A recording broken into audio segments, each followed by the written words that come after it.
मैं बोला कि मैं विद्याभूषण ठाकुर के परिवार से हूँ, उनका बेटा हूँ, अध्ययन कर रहा हूँ। तो उस प्रश्न के लिए विद्याभूषण ठाकुर मैं बोला मेरे सभी के चाचा जी थे, तो वो थोड़ा खेप गए और मैंने प्रति प्रश्न किया कि सर आपने बहुत गलत किया है एक नौजवान बच्चे कि वाकई में डॉक्टर साहब ने बड़ी दूरदर्शिता से काम किया। 15-17 सालों बाद यदि किसी दिवंगत के स्मरण में कार्यक्रम आयोजित है, यद्यपि आपका बड़ा भाई रहे, मुझको ऐसा लगता है काफी सोच विचार के डॉक्टर साहब ने कार्यक्रम रखा। कैसे? अभी बहुत लोगों को हम सुने अपनी यारी दोस्ती के समय का, पत्रकारिता के समय का, राजनीतिक क्षेत्रों का जो संस्मरण सुना है, उससे निश्चित रूप से एक जीवंतता जो है वो स्पष्ट परिलक्षित होती है। और मैं तो ये कहूंगा कि होनहार वीरवान के होते ही चिकने पात, है ना भाई? विद्याभूषण ठाकुर जी, मैं उनको भैया बोलता था, और श्रीमती सुरेखा देवी ठाकुर जी को भाभी बोलता था। आजू बाजू पड़ोस में रहे, वैचारिक भिन्नता अपनी जगह थी, लेकिन पारिवारिक एकता थी। कई बार डॉक्टर साहब अंदर आके बोलते हैं, वो समय निकल गया चाची जब आपके यहाँ बैठते पूरे बासी और वो खा लेते थे। समय है, निकल जाता है, यादें रह जाती।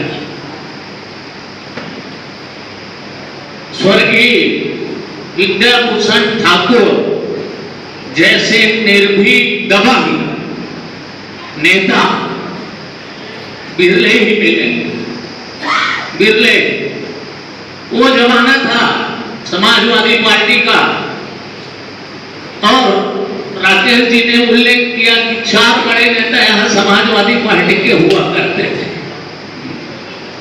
हम लोगों की याद है जब कहीं इन लोगों के कार्यक्रम होता था तो हम लोग भाषण सुनने जाते थे।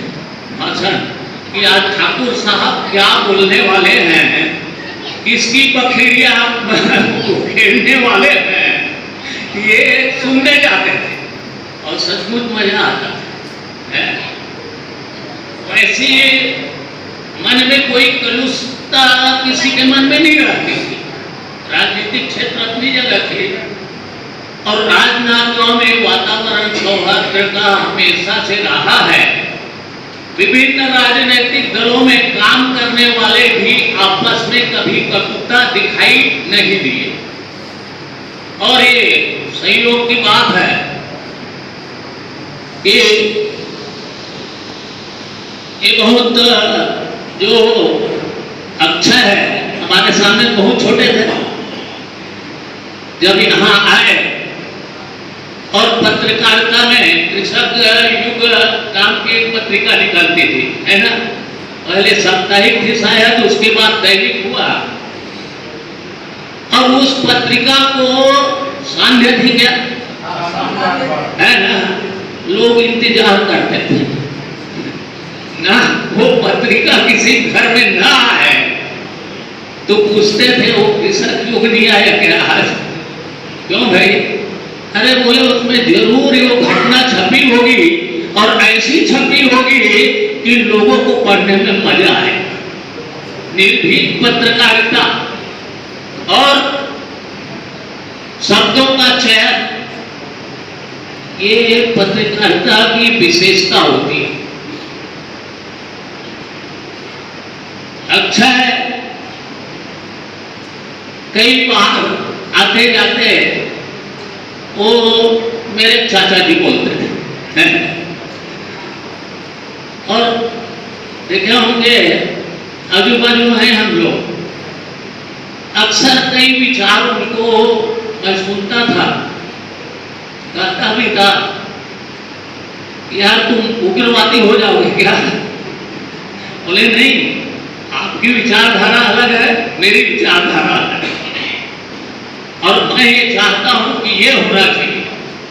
उससे ऐसा लगता था कि वास्तविक में इस लड़के में भविष्य के प्रति कोई सोच है और कोई चिंता है जिसको कर गुजरना चाहता है, ऐसा लगता था। लेकिन समय बड़ा बलवान होता है, समय के पहले निकल गए, किसी के बस में तो होता नहीं। और ऐसे शख्सियत को खोना सिर्फ परिवार के लिए नहीं, समाज के लिए और क्षेत्र के लिए भी हानिकारक होता है। काफी क्षति पूर्ति उसकी संभव नहीं होती। आज के इस अवसर पर पहले तो बोले हाँ ठीक है, फिर जब वो नहीं हटी तो भाई अक्षय ठाकुर के मार्गदर्शन में उन्होंने कहा कि कलेक्टर को ज्ञापन दे दो, परिवार में नहीं हटी तो आंदोलन करना।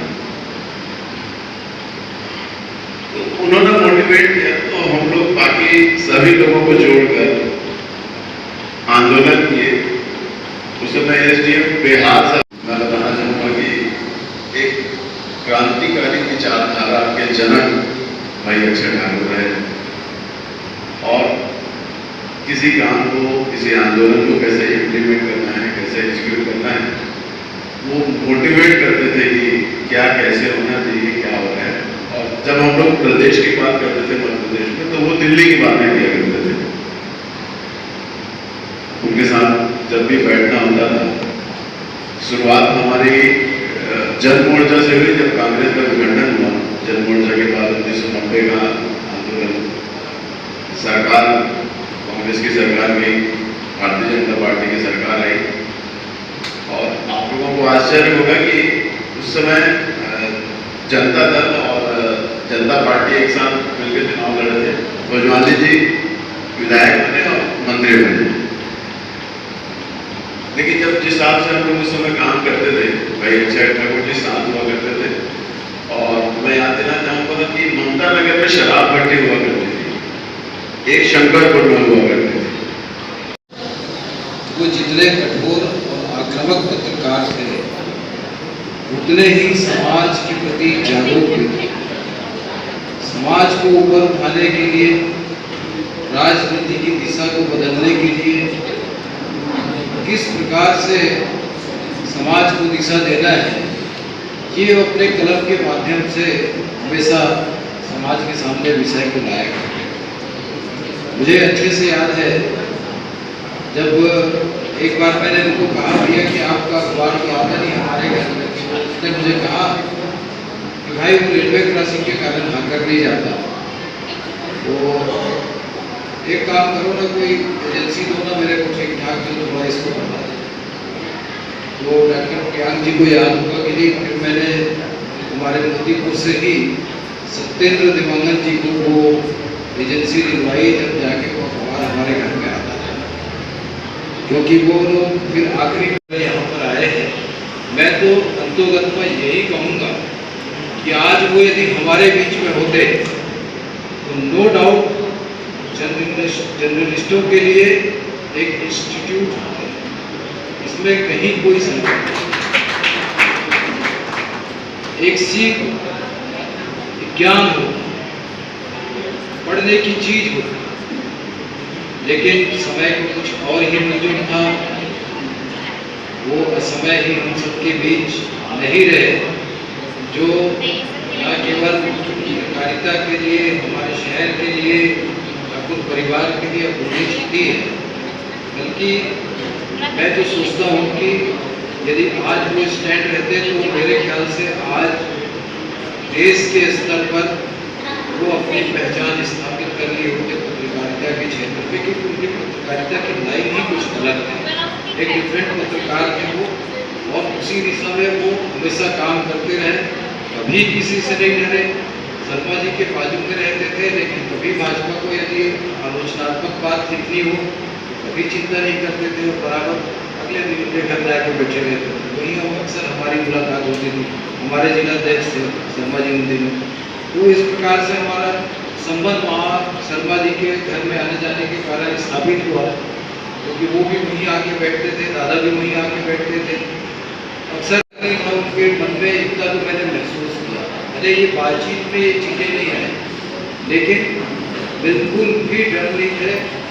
जिस प्रकार से वो निर्भीक पत्रकारिता करते थे, वहाँ रह करके भी निर्भीकता के साथ अपने जीवन को आगे बढ़ाया, वो समय हम सबके बीच में नहीं रहे, अन्यथा हमारे समाज को, पत्रकारिता जगत को बहुत कुछ लेके जाते। आज इस अवसर पर मैं इतने कहना चाहूँगा।